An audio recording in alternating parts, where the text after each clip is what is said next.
Welcome to Bark Banter. I am Skyler Gingrich, and I own Redemption Dog Training.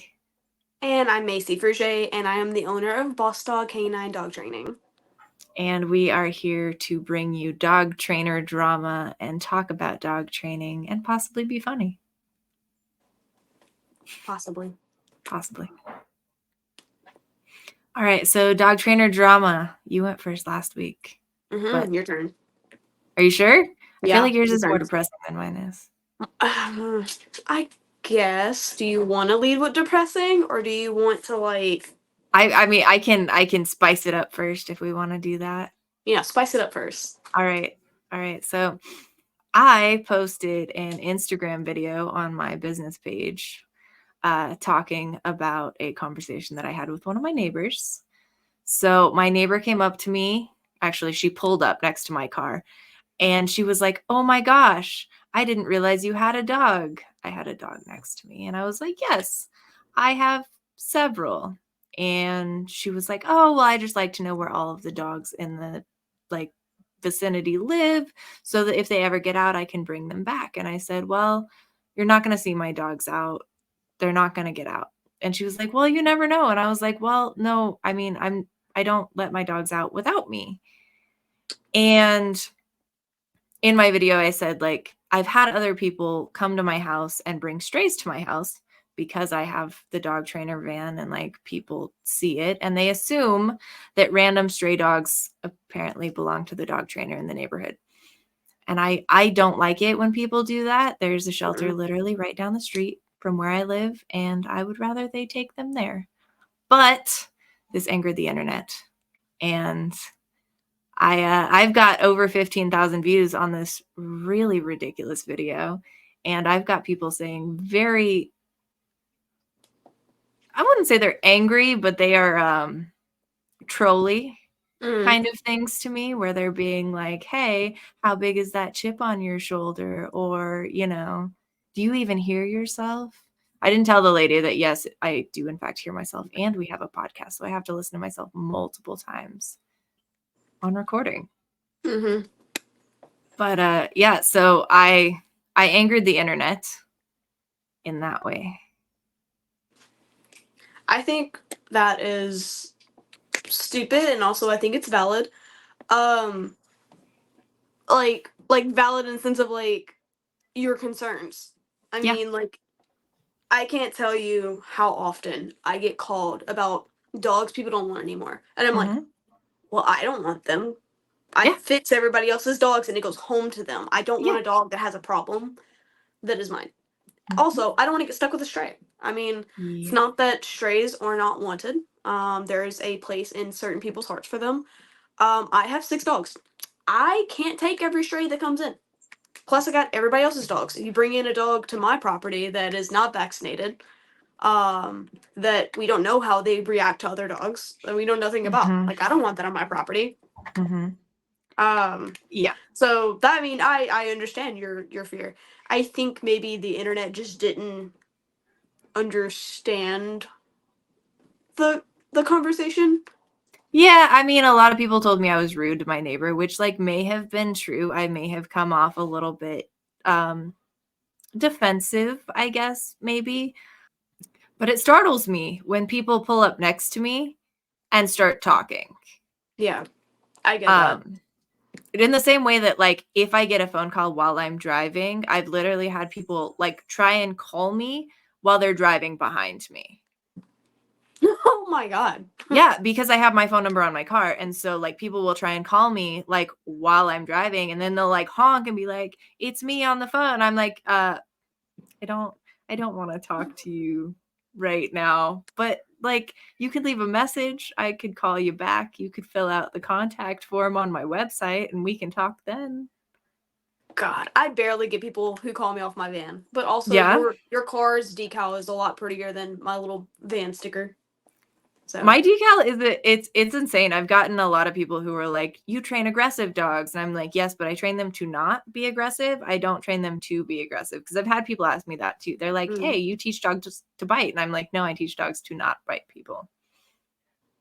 But yeah, I guess I may have been slightly rude to my neighbor. And I put a follow-up video up today and I said, hey, I know that she had the best intentions. But I still don't want the strays. And if my dogs happen to get loose, for probably because I'm dead, I want somebody to take them to the shelter. I don't want them driving to random people's house asking if these are their dogs, because someone might say yes. Yeah, you have very pretty dogs. Well, and it's not even just like I have pretty dogs. It's like people steal dogs here all the time. Like, I don't want somebody being like, hey, found this dog, even posting it on the internet. Hey, found this dog. I've seen so many people be like, yeah, my dog showed up and now I can't find that person. I guess somebody else said it was their dog. It's terrifying. I think that's why everybody should get their dog microchipped and get it checked yearly. Because microchips do move. Just because you get it done once doesn't mean it's going to be in that same spot.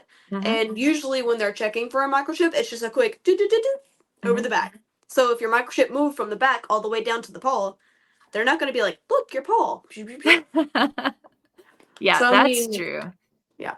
But I mean, in the first place, people look when they're missing dogs is the shelter. As much as people like want to hate on shelters or whatever, like the first place people look for their dog is the shelter. They're not looking at next door necessarily. They're not looking at the Facebook groups.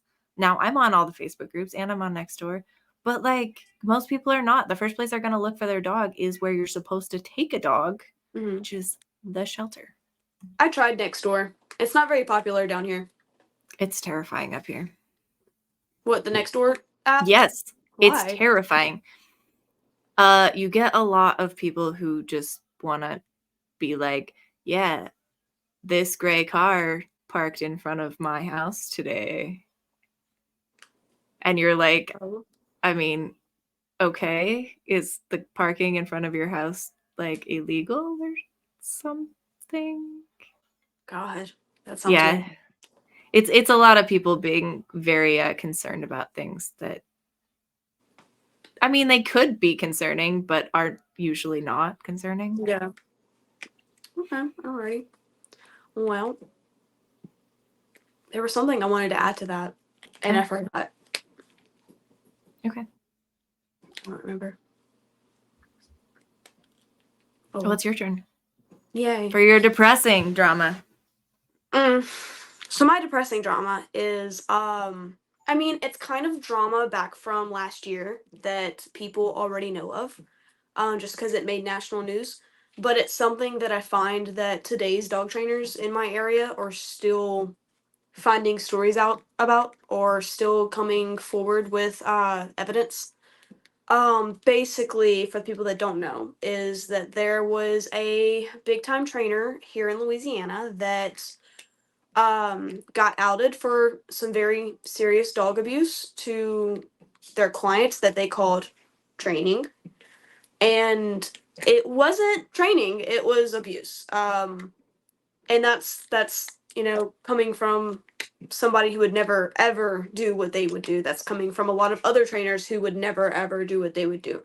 I would probably say it's not nearly as I mean, well, no, I'm sorry. First, vice versa. The dog daddy is not nearly as bad as these videos that were outed. Or, if you look it up on the internet, I don't know, like, I don't want to drop any names, but like dog abuse in Louisiana, it will probably come up with like news articles about this kennel. And these videos are horrific, by the way. So like, be warned before you go looking for them. Yeah, watch with caution. But this is not like in the last, like, I don't know, what was it, last year that happened, or was it 2 years ago? I feel like it was last year, but I feel like I don't actually know what year it is anymore. Like, I've lost track. It's about to be 2024. That's gonna take some getting used to say. But yes, so basically, and I've talked with this potential client of mine about if I could even talk about this. So they sent their dog to them 4 years ago. Well, 3 years ago. The dog was 9 months old. She's 4 years old now, I think. It was a German Shepherd. And she was supposed to go for service dog training, which we'll get into that. And if y'all want to know about service dogs, Go vote for it. It will be on the next poll on our Facebook page. But this dog was sent there for service dog training, and it sounded from what their point of view was that the dog seemed perfect before they sent it, and they just wanted some professional training on it. The dog was there for 6 months. First red flag, they didn't hear any updates whatsoever until the day they were supposed to go pick her up. That's not okay. Especially if you're doing like a long-term training program like that. If you're not getting any updates whatsoever, then that's not. That's a long time without your dog. That's insane. Yeah. And like, I mean, that's coming from somebody who does like train dogs for 2 years straight for service dogs.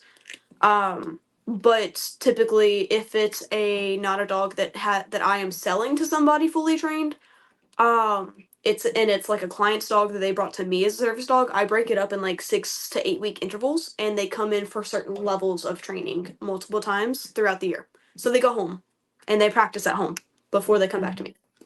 And that's how a lot of our working dog programs work.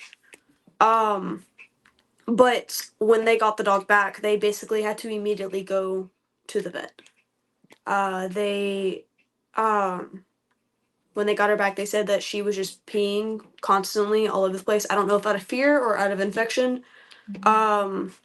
It was like she wasn't the same spirit that they got her back in, because she was like super not okay, depressed, sick, all of it. She had no hair on her back end, like on her back, hind end. Not sure what that was from. I didn't ask them that. And they had a prong collar, which I do train with prong collars. Skyler trains with prong collars, but we do not use them in this way.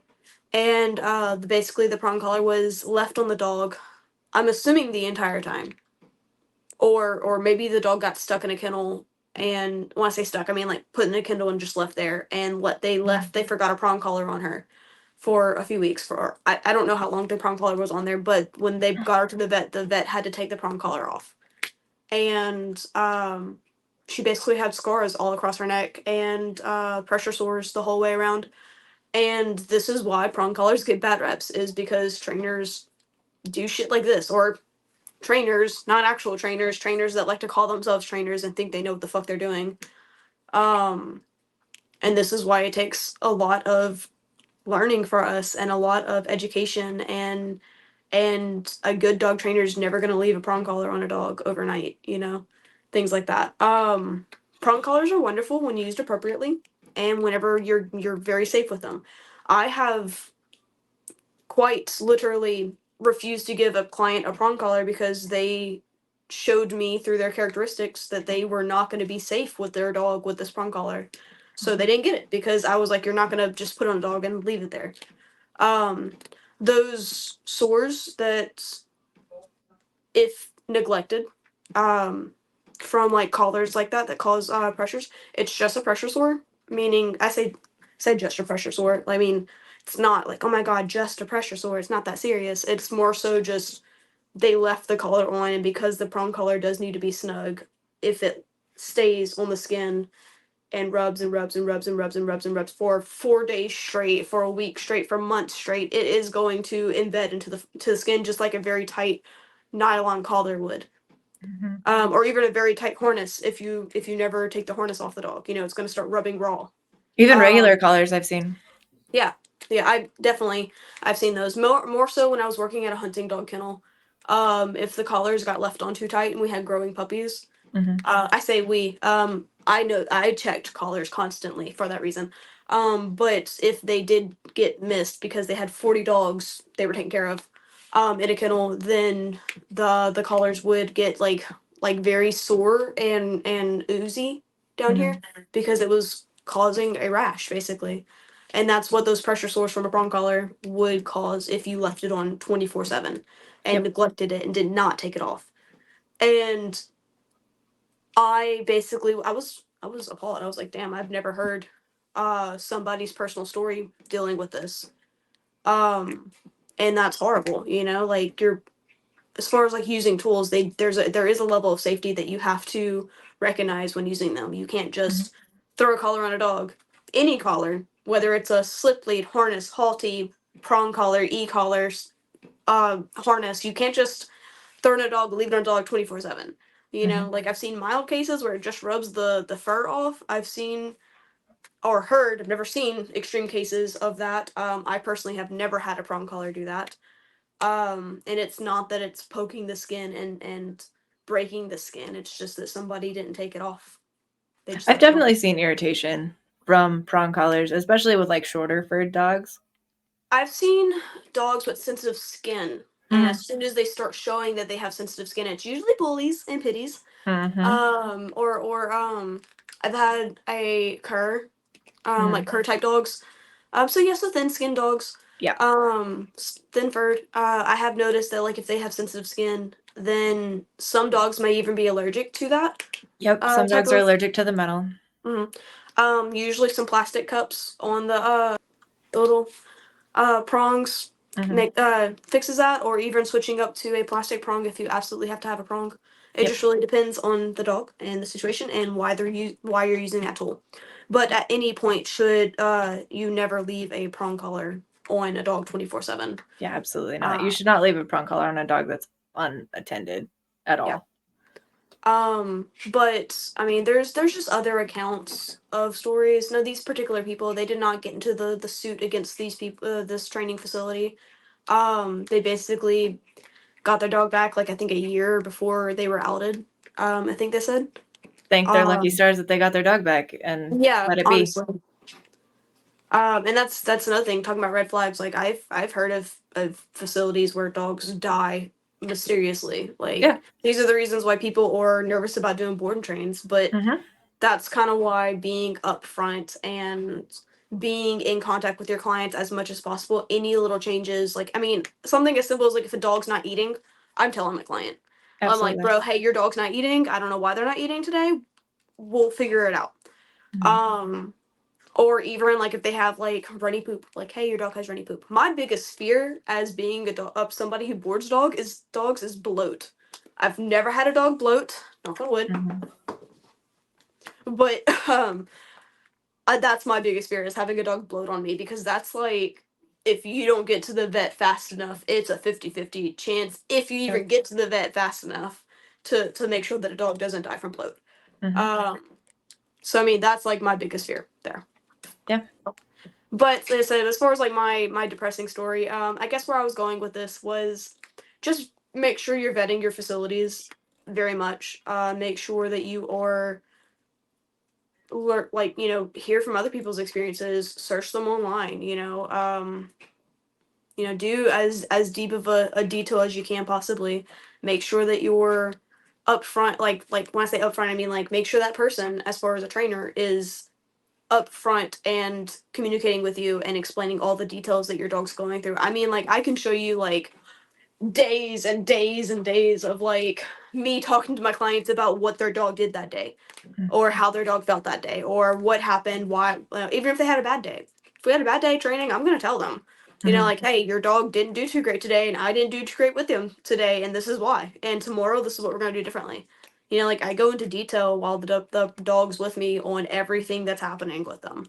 No, they don't hear from me every day. I do have my off days, but I mean, they hear from me for a lot throughout the week. And we Yep. will have full on discussions. And they get pictures and videos of their dog, from day one, of how that dog's reacting that first day to all the way to the last day.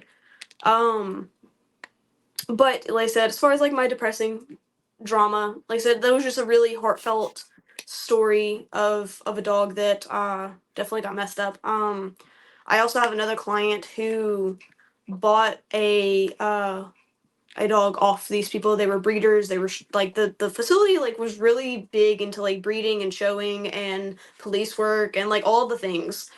Um, and so my client that I've trained one of their dogs every year because they're a big breeder. They bought one off of them, and she was super shy, bro. I mean, like it took a lot of work for me to even get her into the show ring because she was just like you moved the wrong way and she was pissing herself.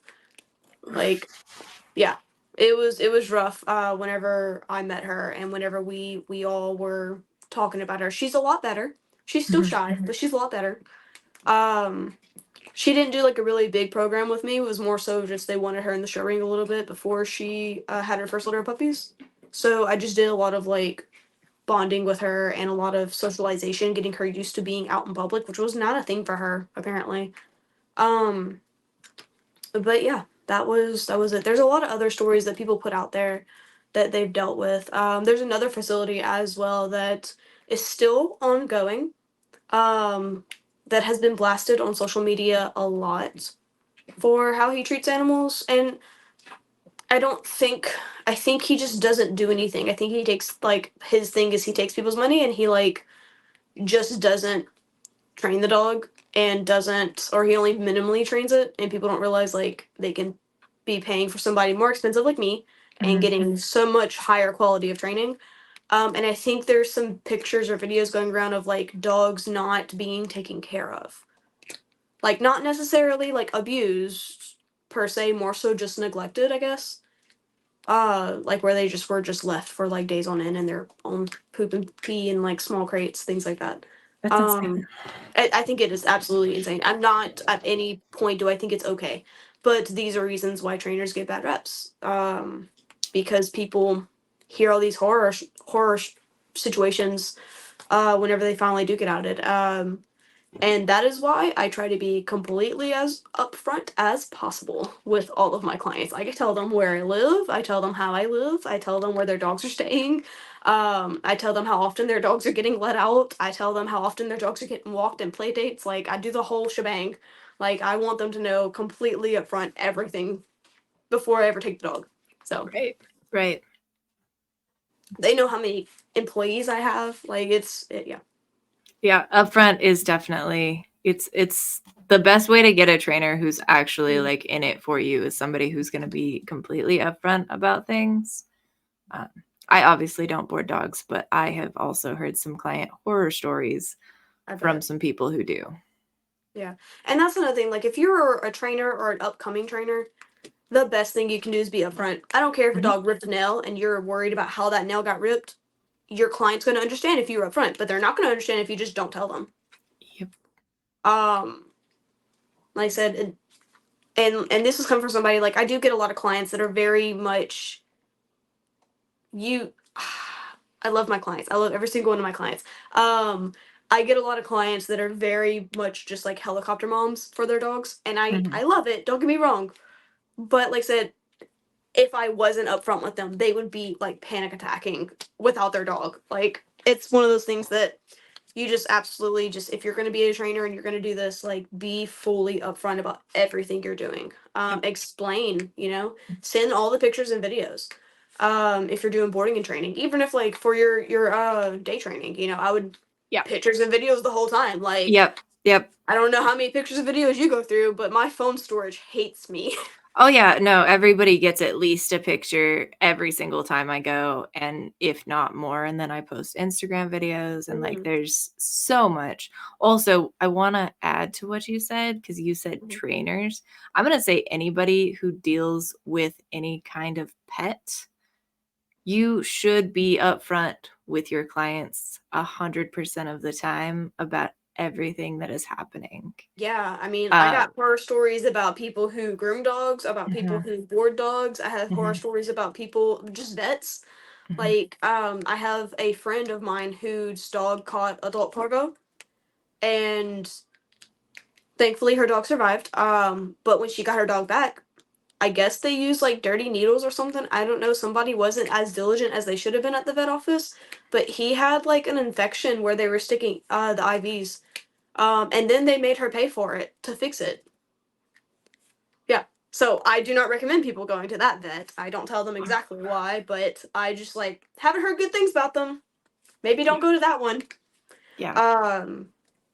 So I mean, like it's the thing with like if you're just any type of pet professional, like be upfront with all of your clients. Like doesn't matter what's happening. Don't worry about and be so detailed. Like if my kennel texts so as much like forget to wash a bowl, I'm like, bro, you cannot give another dog food in this bowl if it's not washed because like then we're sharing saliva. Like that's not cool. Like Yep.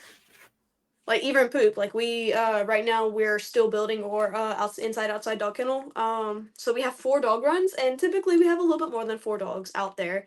So I'm like, before every dog gets into that kennel and you're letting them out to go potty, make sure you're picking up that poop. They cannot go Mhm. potty on other dogs' poops. Like it's like a whole thing. Like if you're gonna work in this profession, like it's you gotta be like over the top OCD detailed about things. Maybe Yep. not OCD. That's not what it's called. Especially But sanitation stuff. sanitation is such a hard thing to keep Mhm. up with dogs because dogs are nasty, bro. Yep. Like as much as it is. I mean, like this morning, I woke up to 3 dogs who decided they were just all going to get together and make a mess in their kennel. Well, not only did I have to sanitize and deep clean and scrub those kennels and the walls and the floors from leading those dogs out of the kennels all the way to the outside, but then I Mhm. had to wash those dogs that already had a bath this week and make sure that they were all clean and nice and comfortable before they ever got to go back in their kennel. So like it's a whole thing. This job is nasty. It's just part of it, but it's worth it to be as diligent as possible Yep. with all of these things. Yep. Any other red flags for people that are looking for a dog trainer? Dog trainer red flags. Mm-hmm.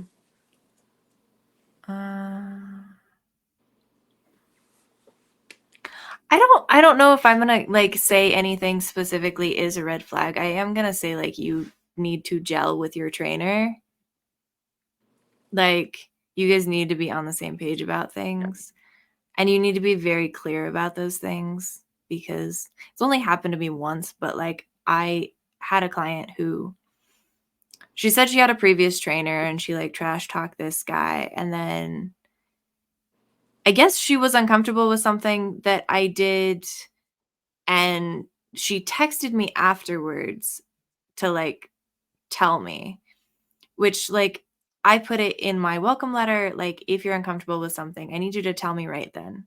Like if you're uncomfortable with something, absolutely speak up Mm-hmm. because I don't know if you don't tell me. And I don't know. I think you just need to be able to gel with your trainer. Yeah. There are certain things that certain trainers do that I would not do, but people love it. And there are certain things that I do that people don't love. Mm-hmm. So, No, for sure.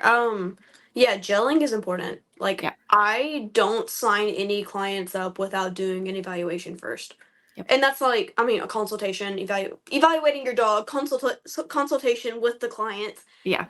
Just because like if I don't gel well with you, like I'm a one person show. Like I Mhm. don't want to have to deal with that. And then also like thing is if you're a client and you're looking for a dog trainer and you don't gel well with that dog trainer, cool, guess what? There's other dog trainers in your area. You are not stuck with that person. Yeah, there are tons of other dog trainers in your area. It doesn't really matter where You you're might have at. to you might have to search for them because not all dog trainers are very good at social media and not all dog trainers are very good at marketing.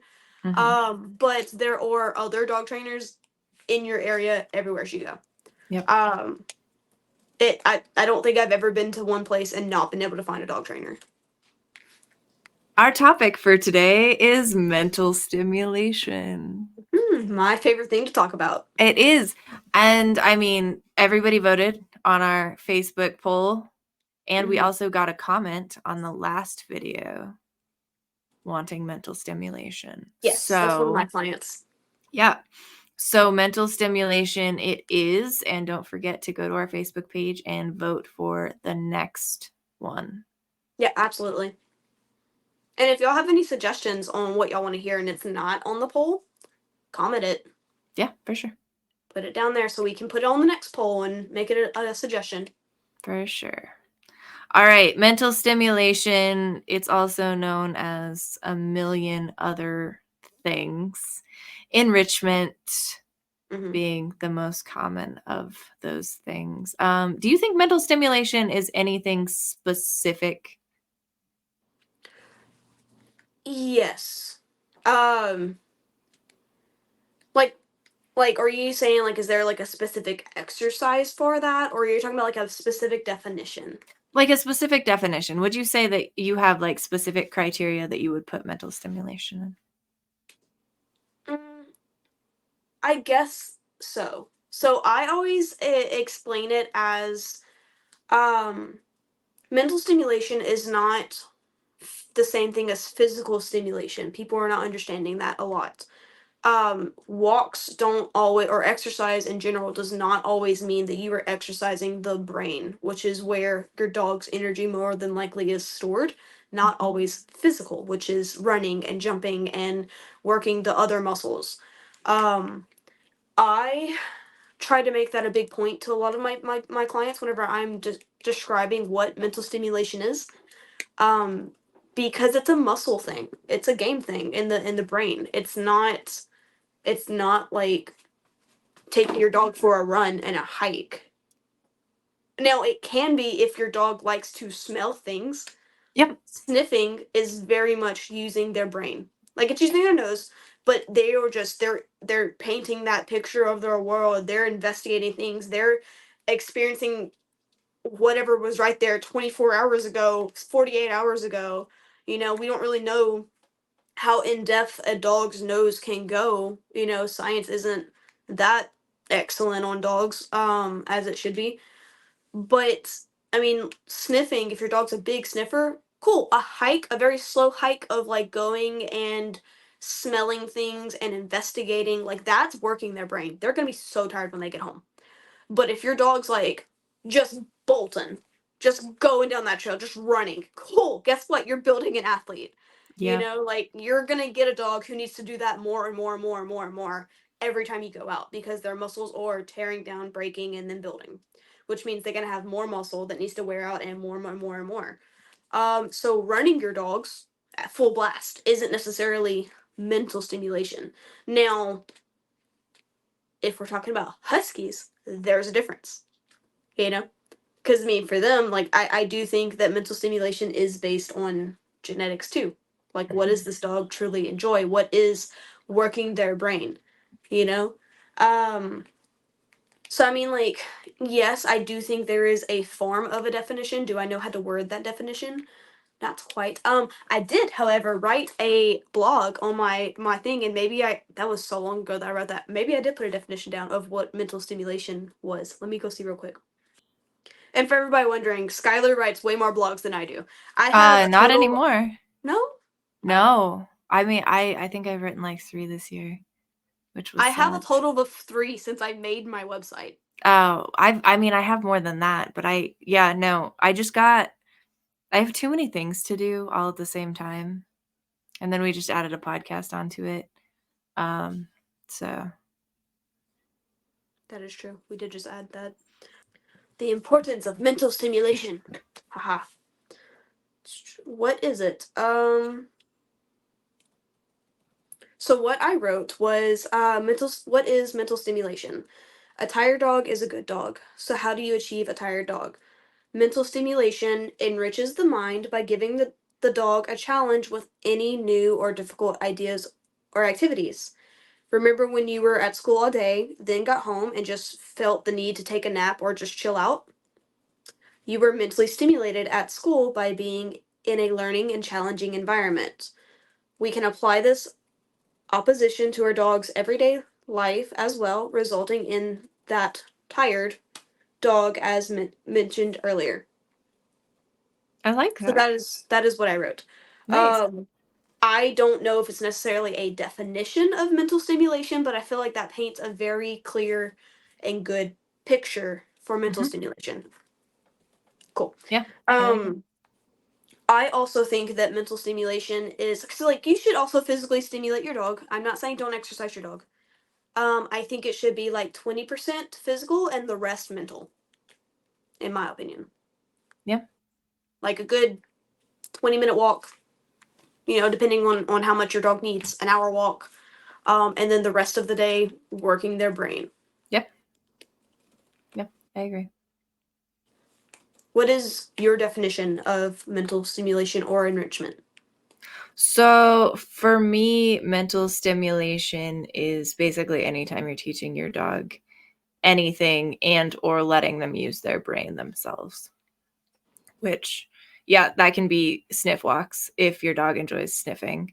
Mm-hmm. It can be teaching them to do a puzzle. It can be literally just being like, today we're going to learn to sit on a table instead of sitting on the ground. Like, it can be so many things. That's why mental stimulation is, it's got a huge definition of everything. Yeah. I would probably have to say, like, my favorite ways of giving your dog mental stimulation. A lot of people always come to me and they're like, my dog chews up everything. Cool, your dog is seeking that out. Your Yes. dog's not just being destructive. Your dog quite literally is bored and has too much excess energy, so therefore they are looking for something to chew. So my favorite thing to do is to give dogs something to chew on. Yes. Yes. So I wish more people did that. so we do a lot of natural chews. I do not like to do plastics or toys. Just because they're chewing it, it's breaking off. Where's it going? In their mouth, in their stomach, and then who knows? So I do not like chew toys. That is not my thing. However, I do like things that the stomach can easily break down. So I do a lot of hooves. I do a lot of antlers. Um, I do like, if your dog's not a major chewer, I do like the what is those cheese sticks? Like the yak Oh, something? the Himalayan yak chews or Yes, whatever. those I like those. I feel like if your dog's not a heavy chewer, they last. Yeah. If your dog is a heavy chewer, they'll be gone in 2 bites. Yeah, that's real. And knowing what type of chewer your dog is important too. But like I said, I do a lot of natural chews or stuff like that. Some dogs Right. prefer to chew on wood. I would be very careful with that. There are some there's a small business somewheres out there that does like softened wood, to where Mhm. it doesn't splinter into their mouth. Which that I think that's relatively safe. I have Um, no idea. Any advice we give about what to give your dog is not vet approved. Just know that. no. Some vets will say don't give your dog anything to chew on because they That's deal with real. too many Broken teeth. emergencies, and not just broken teeth, but like emergencies of like dogs who got a stick shoved up, you know, Yeah. in their mouth. And that's important to like pay attention to, like how big is your dog's mouth. Make sure whatever you're giving them is way bigger than that, which can Yeah. be a challenge for some large dogs. But I mean, that's my favorite way of doing mental stimulation that is not active. Okay. um so we do a lot of that for a lot of the dogs that are boarded here whenever we're not training them. Hmm. Training is mentally stimulating. Always picking some new, even if it's a tiny trick, something as simple as, I don't really like dogs that shake, but if you like doing dogs that shake, something as small and simple as that. Teaching a dog how to spin in a circle. Teaching a dog how, up and down, or don't say down. If you use down as a command, my clients, do not tell your dogs down to get off of things, please. Say off. Do not ruin my training that I put on you. Um, but anyways, so I mean things like that. If your dog likes to chase, cool, get a remote car that is faster than your dog. But get a good one, not a cheap one. And put Fluffy on it and make your dog chase something. I Um, really a want to lot of do your that. a lot of your herders really like that. I want to see if Um, Lucifer would do it. ooh, send me videos. I'll post Um, them on Instagram. mhm. You'll have to get a really fast one. Yeah. He's so big. Um, but yeah, so I mean, there's things like that you can do. Oh, I saw one recently that was like a giant log, and they like bored holes in it, and it was Mhm. based like we're talking like not like 3 holes. I mean like the whole thing was covered in holes, and they would drop treats and hide it without the dog watching them, and then they would just go on a walk and oh my god, find it, and the dog would sit there and smell and smell and smell for like ever until he found all of the pieces of food, and it was always something because there's so many you wouldn't put it in every one of them. You change it up. Right. I do something similar with pans and tennis balls. If you do not have a ball crazy dog, if you have a ball crazy dog, they're gonna want the ball. But Yep. if you don't have a ball crazy dog and your dog likes food more than toys, we do like the muffin pans, and we put tennis balls in each muffin pan thing, and we put treats under the tennis balls. So the dog has to not only figure out how to. They don't have opposable thumbs. They can't just pick it up. especially if you have a dog who doesn't like using their mouth, they're going to sit there and hit it with their paws, and it's going to be a struggle for them to take it out. So I mean, we use that sometimes with them. Flirt poles.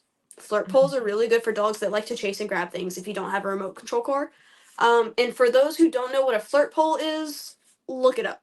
I don't really know how to explain it. It's like a big stick that's hefty with a string and a fuzzy toy at the end. It's a cat toy for dogs. It's a cat toy for dogs. That's what it is, for sure. Yep. So I mean, those are some of my favorite ways that I usually try to get my clients into. Working for their food. Dogs are opportunistic scavengers by nature, which means that if we were not here, dogs would be searching for their food and working for their food every single day. We, however, make it way too convenient for them, and we take that away from them, and we spoil them, and just put it in a bowl that they don't even have to work for. And so, essentially, we're taking away that natural ability of needing to search for food and needing to do something with their brain and using their nose. So, we're basically just making our dogs antsy with all this energy and nothing to do with it. Whereas you could be making them work for their food through training. You can make them work for their food through slow bowls and licky mats. You know, I also, if I'm feeling lazy that day, guess what I'll do? I will scatter their food. I will just go throw it on the floor and let them work it out. You know, so I mean that's one way. Now, I mean, obviously, not everybody can do this. Sometimes we'll do that. Like my border collie, she loves doing that whenever I put it in the grass because she has to work forever to get all those little crunches and pieces. So that we'll do that. I have actually taught her a game recently. I think it's kind of funny. I will take a big chunk of treat and I will hold her by the collar and she'll watch me throw it. I'll spin her in a circle and I tell her to go find it. And she's literally like searching in it. And I've almost kind of got a half-ass directional on her when she gets like stuck. I'll like do like that and push her one way and she will go that way because border collies are so good at just you point one way, they're like, okay. You point this way, they're like, okay. Yep. So, but yeah, that's a game we play with her. She loves it. That works her brain so much. She'll take a fat nap after that. But yes, I mean, mental stimulation for your dogs. It can be anything, honestly, as long as the dog finds it fun and it's challenging. But just taking your dog for a walk, that's not enough. That's you're gonna have to end up taking them. You're gonna turn your 30-minute walks into an hour walk real fast because they're gonna need more. But Yeah, their walks are brain not necessary. Yeah. That's my opinion. Walks are not necessary? Walks are not necessary if you're doing other things with your dogs. Okay. All right. Give the viewers more detail on that one. Okay, so first, but before I go into this, I just want to say if you are throwing food into the grass, you have to make sure that dog is incredibly food motivated and, like Macey said, going to get every single piece of food. Otherwise, you are going to end up with ants all over the damn place because I have done this. That is true. Like, I can't do that with my Australian Shepherd. She won't. She'll give up. She'll be like, Mom, you have a treat for me. And I'm like, you little shit. Yeah. So don't throw it in the grass if your dog is not going to get every single piece, or else you are going to end up with ants or mice or something that is going to eat that food. So just beware. So for me, and because actually I don't walk my dogs every single day. It's cold here, I don't and yeah, it's cold here, and I don't walk my dogs every day. But what I do with my dogs, and this varies from day to day, I have an entire like little dog gym downstairs that I've put together. Yeah. And so we do different conditioning exercises. I teach them to use their bodies in different ways. They have to put their feet on different platforms and do different behaviors and stuff like that. I love scent work. All of the scent stuff is probably the best thing to do if I really want them tired. You can do Easter egg hunts with your dogs. I do that too sometimes. I do it with the Kongs. Yeah, well, you can get those plastic Easter eggs, which used to be cheap. I don't know if they're going to be cheap this year because nothing is cheap this year. But you can get those plastic Easter eggs, put a couple pieces of kibble or a couple of treats in there, and hide them around. and your dog has to go and find them. This is a I thing we don't do every think year that for would Easter. work for my Malinois. No? Not that she wouldn't enjoy it, she would. But I don't I think that she would think it's a ball and that's all she would care about. She'd be like, ball. That makes sense. She My would punch dogs it. my dogs have learned to press it at just the right pressure that it pops open. Oh. Now, we Okay. did lose a couple of eggs in the beginning. Like, I'll be completely honest about that. Like, a couple of eggs broke because there was a little bit too much pressure applied. But then they learned exactly how much pressure to apply and like how to pop them open. Mm-hmm. And it's one of their favorite games. Mm-hmm. So I will say also, it's not just dogs that need mental stimulation. oh God. I'm just saying, my cat is a heathen. Yeah, And mine too. That's if why I I didn't don't want make you him to work say for his this. food, if I don't make him work for his food, he's literally getting into he literally makes himself work for food. Like he wants to go and hunt for his own food. So like he'll eat the food that I just put down in the bowl for him, and then he will go and like find the trash can, and that's a whole challenge for him. He doesn't there might not even be anything in there. Yeah. But he's gonna make it a challenge to open we had to hide our trash can. But he's gonna make it a point to open and try to work and open the things and make it harder for himself to get food. So we have basically picked up. He eats out of a wobble. That's Um, awesome. he eats out of you know the balls that roll. Mm-hmm. He eats out of those. Mm-hmm. We do slow bowls for him because he's also just fat and he will just all the food. Yeah. Yeah, my Um. cats have like little kitty Kongs and like the little wobbly things too. Mhm. We've Because done they are Kongs, but terrors.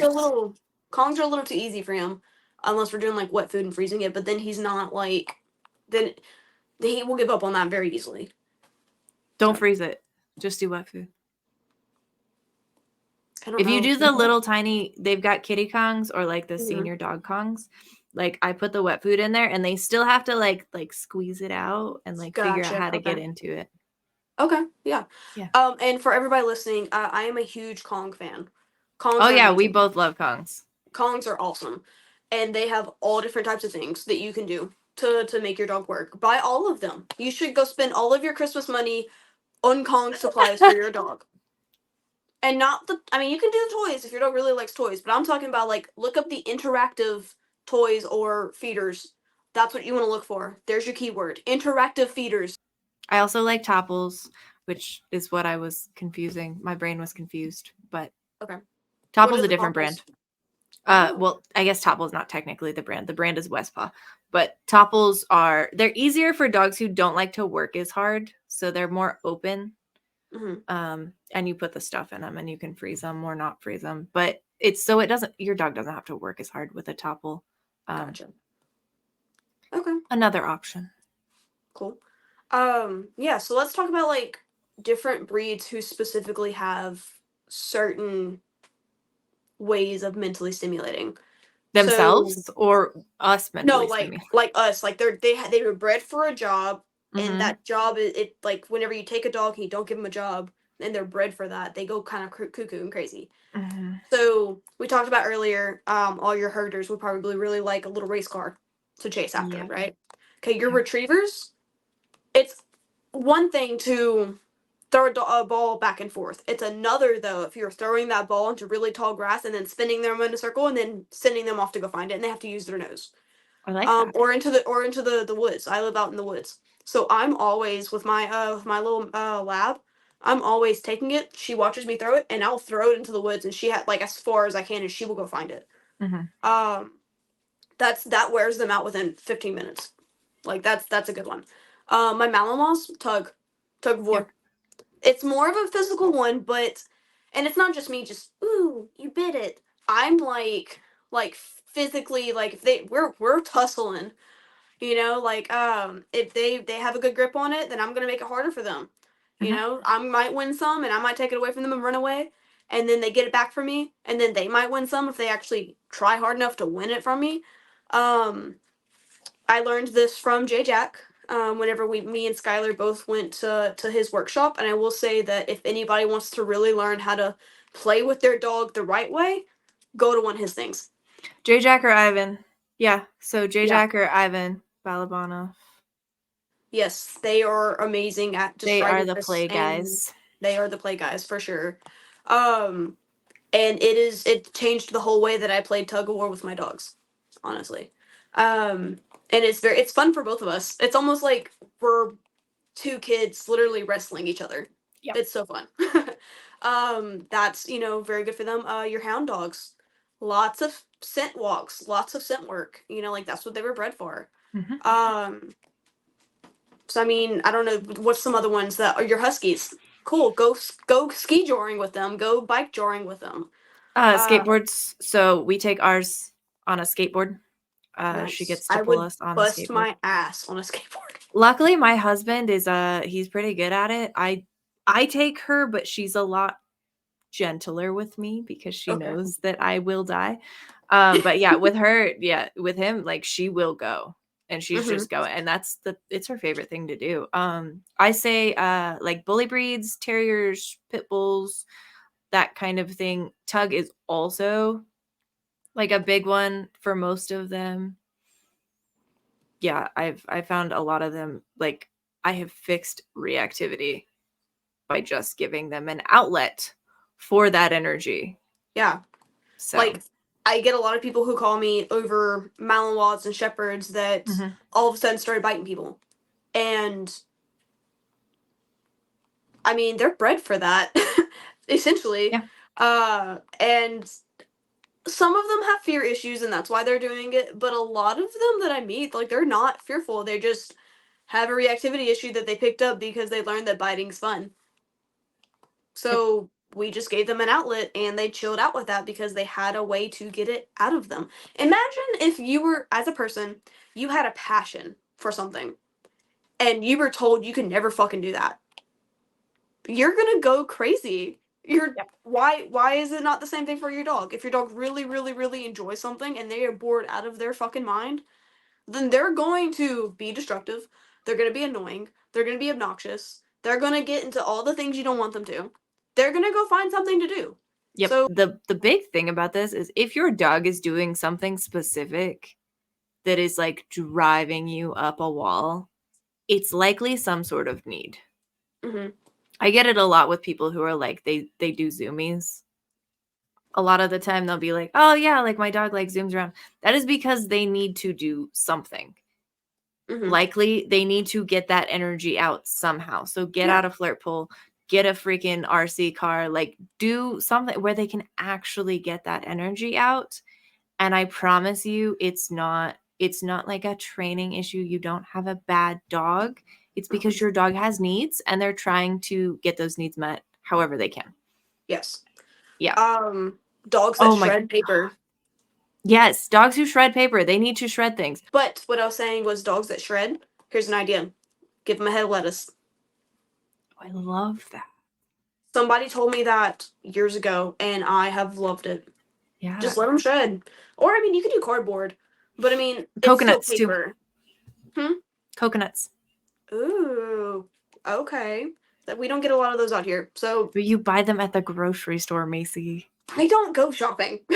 Okay. I am not a shopper because if I walk into a store, guess what? I'm spending all of the money I have.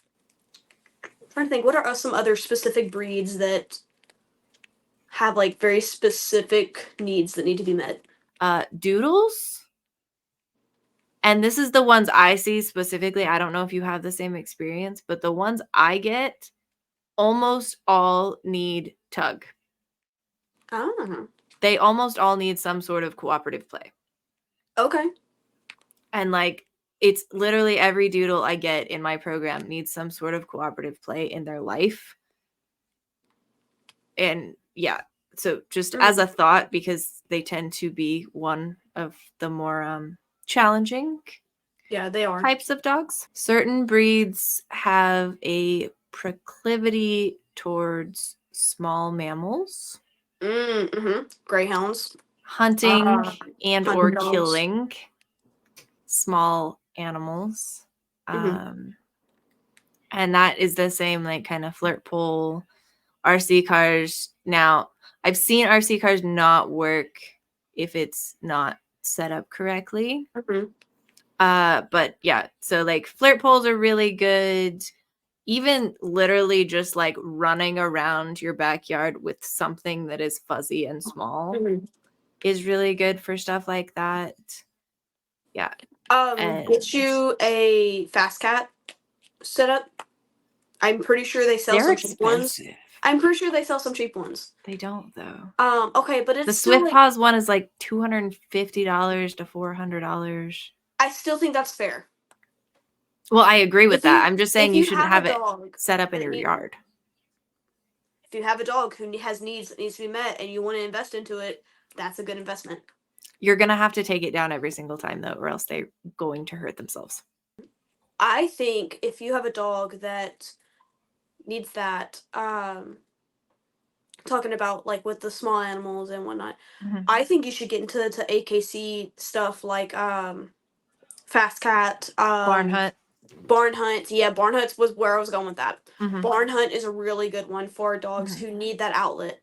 And I know some people are kind of weird about mice, but it's not hard to raise mice safely and clean. And they don't live for very long. And you can easily get them trained to being able to be handled in like small cages that you can let your dog bark at and whatnot. So you can go hide those in the hay. You can go hide those underground. You can go hide them in a field and send your dog. Let them go find it. You know, that's such a cool challenge for dogs who like physically need that. I would say more of like your terriers are like that. Greyhounds and whippets really need to chase things. They want to chase and then get. But your Dachshunds, they were made to burrow into ground and go chase things out. So I mean those types of dogs, like I said, I think Barn Hunt would be a good one for. Yeah, absolutely. And a good investment into that. But yes, I mean those are things that are mentally stimulating to them because that's what they were bred to do. You know, genetics are there, people, like they're a real thing, you know? I mean, and even just getting a Malinois does not mean you can just turn into an apartment Malinois. It needs to bite. Go give it a tug. Go give it a tug sleeve. You know, even if it's not meant to be a personal protection dog, even if it's not meant to, you know, be a dog that you want to bite, dogs don't generalize very well. So I mean, if you only ever let them bite on a toy, that's that's sometimes enough for them. But they have to feel like they're winning something. Yep. You know, that's the point of those dogs like a challenge. They like to feel powerful. They like to fight. They like is to what fight. it is. They like the conflict. They enjoy the fight. They enjoy conflict. A lot of bully breeds are like that too. They enjoy the conflict. They like the fight. And if you can give them that outlet, then they are less likely to be a pain in your ass and take it out on other people. Yeah. And whenever we say fight, we do not mean like full on dog fight. No, not fighting dogs, but like it's just like certain people. Certain people enjoy the conflict of getting in a fight. Arguments. They enjoy it. Yeah, they live for it. So I mean, your dogs are the same way in that way. You know, like if it's something that they live for and that they enjoy, like they're gonna need that to be given to them as an outlet. Yeah, in a way that is safe and not going to hurt people. So if you have some type of shepherdy, guardy breed, then go find yourself some type of PSA club. What is it? IPO? Some type IPO, of club that Schutzend. Yeah, go find yourself some type of club that's going to show you how to hold a tug toy right and really work with your dog. Yeah. Your dog does not have to learn to bite people. It can learn that when I bring out this certain toy, it's on. Yeah. That's what they want. So I mean that's important. You know, if you want to make your dog easier to live in your tiny house and tiny yard. Yeah. Mental stimulation can in fact keep your dog from having behavioral issues and you having to come to a trainer. So if you can give your dog the outlet that they need, they are less likely to be a problem. Mm-hmm. Yes. And also dogs enjoy challenges. Yep. Doing the same thing over and over is not fun for them. No. I mean, it might be their favorite activity, but if it never continues to get challenging and it never changes and it's something they can predict, they're going to think it's not fun anymore. Same thing that you would do if your life was just the most predictable life in the world. You would hate your life. I think that's a lot of people, actually. Oh, my bad. A lot of people do the exact same thing every single Okay, but they day. have their hobbies. And Do they? have their, I don't know about that. I mean, if this is your life and you are happy doing the same thing every single day, ignore Macey. We're not there's judging. also dogs like that. Well, we are kind of judging you. There are dogs like that, though. That There don't are require dogs- much stimulation. Well, there are dogs who enjoy structure. I think that's different than saying there are dogs who enjoy the exact same thing every single day. If you go through the exact same, whatever it is, obedience routine, tricks, whatever it is for your dog every single day, they are on autopilot and they are no longer being mentally stimulated. Yes. That is why you change little things. Yeah, every time, every other time. Yeah. Adding a new challenge. I mean, my dog might know how to spin one way. Guess what? The next day we're going to learn how to spin the other way. And then guess what? I'm going to make them like, no, it's not that they get to spin. They have to spin on the place bed. Then they have to spin on the bed. Then they have to spin 5 feet away from me in the yard. You know, it's just asking the same thing, but different things from them make it more challenging for them to get rewarded. Yeah. It doesn't have to be anything big. Yeah. Seriously. And this is literally like something that I want everybody who listens to this to do. I want you to ask your dog to do something while you are sitting down. That changes the world for them. Swear to God, most dogs, if you sit down and ask them to sit or down or whatever it is, they don't know how to do it. Because you've never asked it in that context and they will be confused. And that's what I meant earlier by dogs don't generalize very well. You change up the slightest things and it's almost like you're starting over. Not always from the beginning if you have a really, really smart, easy to transition dog. But for most dogs, even if you just slightly change your body language or context, anything around you, then they're like, is that the same rule? Are we doing the same thing? Are you sure?